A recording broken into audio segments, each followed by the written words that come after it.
उस ट्यूबवेल के अंदर बहुत से गांव वाले डूब चुके थे। हालांकि उसकी गहराई सिर्फ 4 फीट ही थी, लेकिन जो भी व्यक्ति उसमें उतरता वह अंदर खींचा चला जाता है। राधा का पति शामू भी उस ट्यूबवेल का शिकार बन चुका था। फिर एक दिन, सरपंच जी कुछ कीजिए ना, मैंने रात को अपनी आंखों से देखा था कि एक चुड़ैल इस ट्यूबवेल के अंदर नहा रही थी। मैंने जैसे ही उसके ऊपर डंडे से वार करना चाहा तो वो इस ट्यूबवेल के अंदर चली गई। उन सब गांव वालों के गायब होने की वजह चुड़ैल ही है। बात तो तुम ठीक कहती हो राधा।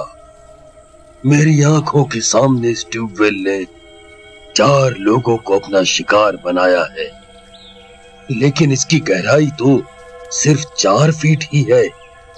आखिर वह लोग इसमें डूबने के बाद कहां जा रहे हैं? उनकी लाशें क्यों नहीं मिल रही? सरपंच जी, तो ना हम इस ट्यूबवेल का सारा पानी निकाल दें, जिससे हमें पता चल जाएगा कि आखिर माजरा क्या है। बात तो तुम ठीक कहते हो। अभी दिन का वक्त है, कोई खतरे की बात भी नहीं होगी। तुम अभी के अभी गांव वालों की मदद से इसका पानी निकाल दो। फिर कुछ गांव वाले मिलकर ट्यूबवेल का सारा पानी बाल्टी से बाहर निकालने लगते हैं और कुछ ही देर में ट्यूबवेल का सारा पानी निकल जाता है। लेकिन ये क्या, वहाँ तो कुछ भी नहीं होता। ट्यूबवेल बिल्कुल खाली होता है। अरे सरपंच जी, ये तो सारी मेहनत बर्बाद हो गई। यहाँ तो कुछ भी नहीं है। मुझे तो लगा था यहाँ जरूर कुछ ना कुछ होगा। अब तो हम कुछ भी नहीं कर सकते। चलो भाइयों, अपने अपने घर चलो। रुकिए सरपंच जी, आपके सामने इस ट्यूबवेल ने 4 लोगों को अपना शिकार बनाया था। आपने तो अपनी आंखों से देखा था ना। राधा चिल्लाती रही, लेकिन सब गांव वाले वहां से चले जाते हैं। जी, मैं आपको वापस लेकर ही रहूंगी, चाहे मुझे कुछ भी क्यों ना करना पड़े। फिर रात होने पर राधा उस ट्यूबवेल के पास जाती है और उसका पानी चालू कर देती है। कुछ ही देर में ट्यूबवेल में पानी भर जाता है। फिर वह एक पेड़ के पीछे जाकर छुप जाती है और इंतजार करने लगती है।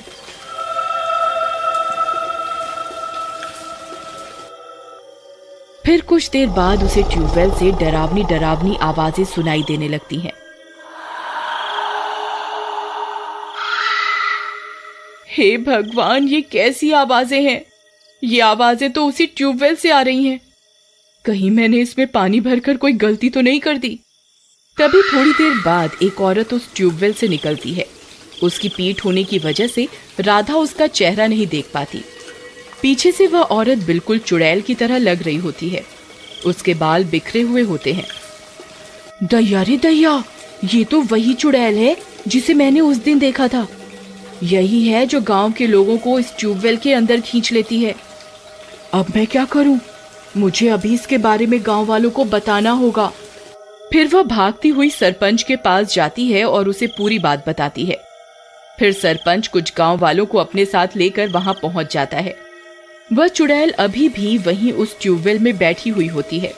सब गांव वालों की आंखें उसे देखकर फटी की फटी रह जाती हैं। हे भगवान, ये तो कोई चुड़ैल लग रही है सरपंच जी। हम इंसान इसका मुकाबला कैसे करेंगे? भाई, हमें कुछ ना कुछ तो करना ही होगा। एक काम करो, एक रस्सी लाओ और इसके ऊपर डाल दो। फिर एक गांव वाला कुछ रस्सियों का इंतजाम करता है। तभी उस चुड़ैल को गांव वालों की आहट सुनाई दे जाती है। वो अपनी गर्दन को पीछे घुमाती है। उसकी शक्ल बहुत डरावनी होती है। सब गांव वाले उसे देखकर थर-थर कांपने लगते हैं।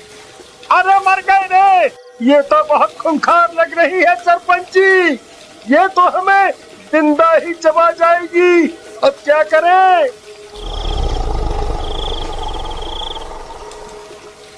डरो नहीं, उसके ऊपर रस्सियां फेंको और इसे पकड़ लो।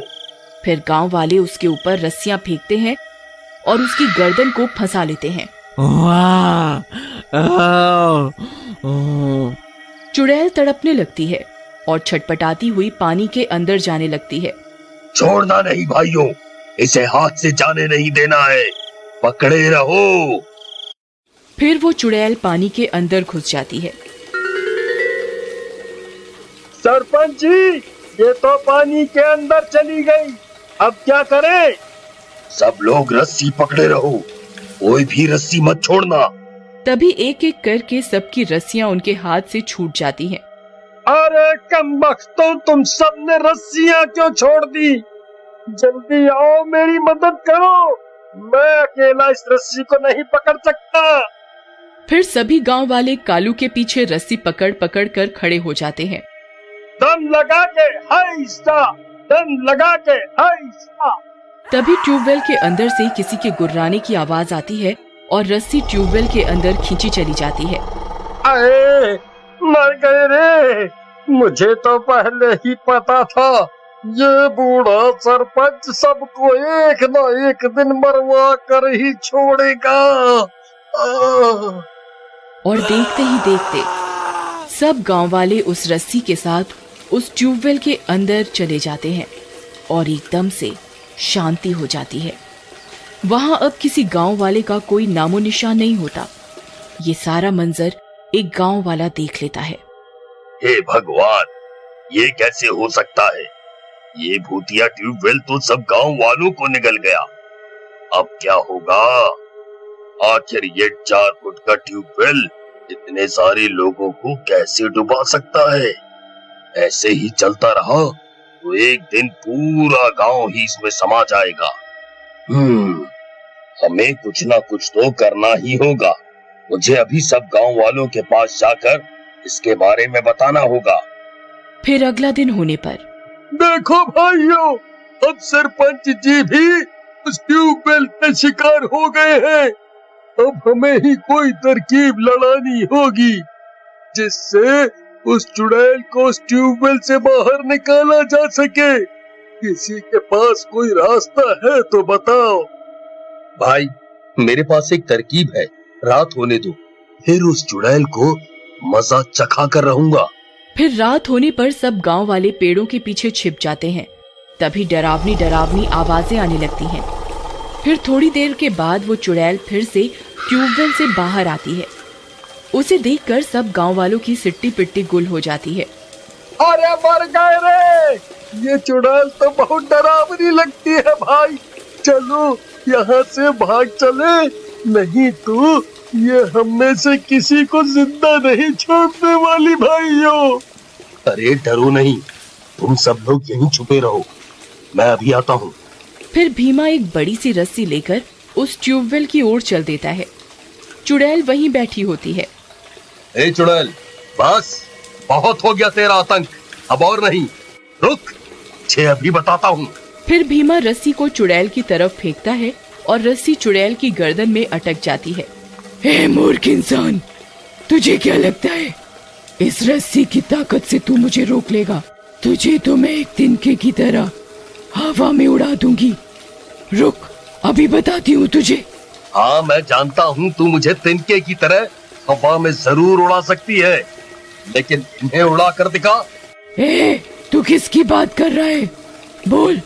रुक, अभी बताता हूँ। हीरा, जल्दी से वो मूर्ति लेकर यहाँ आ, मैं इसे ज्यादा देर तक यहाँ नहीं रोक पाऊंगा।